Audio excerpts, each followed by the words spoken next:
Ada kembali kabar siang pemirsa, berikut Breaking News TV One mengenai sidang perdana pembunuhan terhadap Brigadir Joshua Senin 17 Oktober 2022. Dan kita lanjutkan perbincangan dengan ayahanda dari almarhum Brigadir Joshua yaitu Pak Samuel Huta Barat yang berada di Jambi.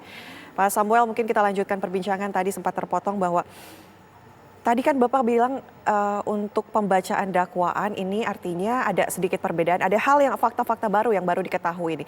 Kemungkinan jika ada nantinya perbedaan, apakah kemudian akan didiskusikan dengan kuasa hukum? Kalau ada pun perbedaan, kuasa hukum kita kan menghadiri persidangan di Jakarta. Sekarang lagi di sana itu, kalau nggak salah ada di sana Pak Komarudin, Pak Nelson dengan Pak Martin untuk mengikuti persidangan selaku utusan kita di sana. Lantas berarti akan ada diskusi dengan keluarga atau Bapak sudah serahkan ini kasus sidang untuk pembunuhan terhadap almarhum Brigadir Joshua kepada kuasa hukum saja, Pak?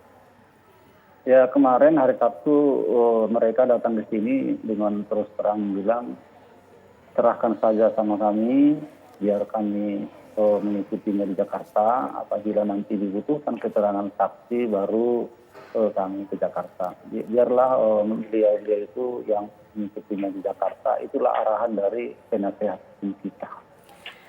Pak Samuel sendiri akan hadir, Pak, ke persidangan di Jakarta? Kalau ada arahan dari penasehat hukum kita akan hadir. Lantas sejauh ini seperti apa, Pak? Cukup Bapak di Jambi atau seperti apa? Kalau sejauh ini kita memantau dari media massa, kita berdoalah biar Tuhan mencukupkan segala sesuatu dan kesehatan bagi kami, ayah dan ibu dan kakak adiknya.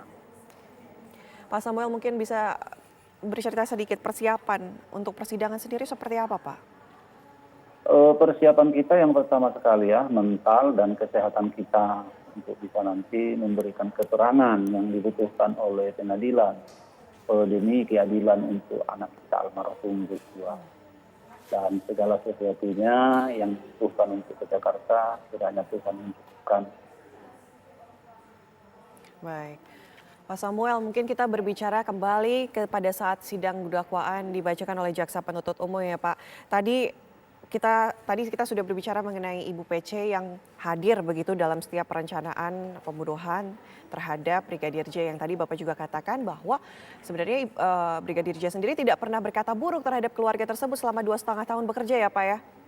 Nah, kita beralih ke Kuat Ma'ruf, Pak. Tadi ditemukan fakta bahwa Kuat Ma'ruf ini tanpa disuruh sudah membawa pisau, kemudian menutup jendela padahal itu bukan tugasnya. Seperti apa Bapak melihat ini? Apakah Kuat Ma'ruf ini pernah dibicarakan oleh Brigadir Joshua kepada keluarga kah? Kuat Ma'ruf ini tidak pernah dibicarakan secara langsung sama saya ya. Tadi saya kan mengikutinya dari awal fakta-fakta apapun dakwaan ini. Kalau saya lihat di sini dari bacaan dakwaan itu Kuat Ma'ruf ini sangat agresif. Agresif artinya di situ tugas orang ditugaskannya, termasuk menutup pintu ya. Dan membawa pisau di tas, mewanti-wanti apabila nanti almarhum mendirikan perlawanan. Sedangkan di rumah itu kan penuh dengan senjata. Apa urusannya itu seorang supir untuk bawa-bawa pisau? Jadi saya heran melihat fakta yang ataupun dakwaan yang dibacakan oleh Pak Jaksa tadi, ini si Kuat Ma'ruf ya kok begitu agresif. Memangnya dia siapa di sana begitu? Baik. Pak, kalau misalnya Bapak melihat seperti itu, artinya Kuat Ma'ruf ini tidak ada kedekatan dengan Brigadir J ya? Maksudnya, tolong ulang. Tidak ada kedekatan antara Kuat Ma'ruf kemudian Brigadir J? Baik, kalau soal kedekatan dengan Kuat Ma'ruf saya kurang paham ya. Soalnya ya, yang saya tahu anak kita di sana ajudan, sedangkan Kuat Ma'ruf menurut informasinya dia kan hanya seorang supir begitu. Dan lagi pula saya dengar Kuat Ma'ruf ini sudah lama ikut Verdi Sambo, mulai dari dia Kapolres kalau nggak salah. Jadi sedangkan anak kita kan makanya ke Verdi Sambo melalui penyaringan demi penyaringan ataupun tes demi tes, makanya dia dikirim ke Jakarta menjadi ajudan, bukan sekonyong-konyong begitu juga jadi ajudan. Baik.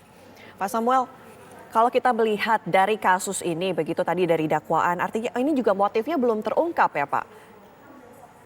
Ya kalau soal motif itu, ya itu nanti saya serahkan aja kepada jaksa penuntut umum dengan Pak Hakim untuk memilah-milah apa sebab-sebabnya terjadi pembunuhan. Saya rasa tuh soal motif tidak begitu apa kali ya.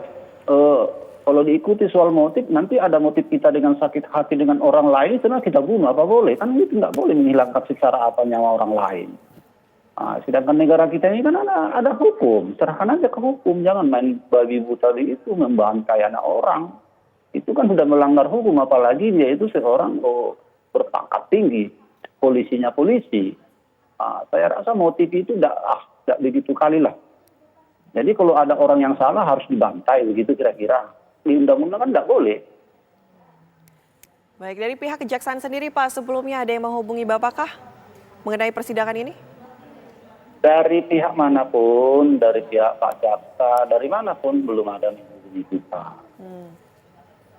Artinya belum ada ya Pak ya keterangan apapun itu dari pihak manapun. Ada, tadi Bapak sendiri katakan bahwa Bapak akan ke Jakarta saat nanti tim kuasa hukum meminta Bapak untuk ke Jakarta, begitulah ya Pak ya? Ya, arahan dari penasihat hukum kita lah kita ikuti. Arahan penasihat hukum. Bapak untuk saat ini Pak, mungkin kita melihat prosesnya baru saja sidang dimulai dari dakwaan, kemudian nanti eksepsi dibacakan. Bapak melihat ini, apa Pak mungkin harapan Bapak? Kita ikuti dulu eksepsi dari penasihat hukum terdakwa ya. Apa nanti eksepsi orang itu baru kita bisa berkomentar. Memang kalau harapan kita untuk persidangan ini ya jangan ada yang ditutup-tutupi, jangan ada yang dipoles-poles. Jujur adanya. Dan itulah yang kita doakan agar Tuhan memberikan roh jujur kepada tersangka dan mengakui apa perbuatan mereka. Baik, Pak Samuel, terima kasih sudah berbagi informasi bersama kami di Breaking News TV. Kami harap Bapak selalu sehat ya Pak ya. Amin. Terima kasih banyak Pak Samuel.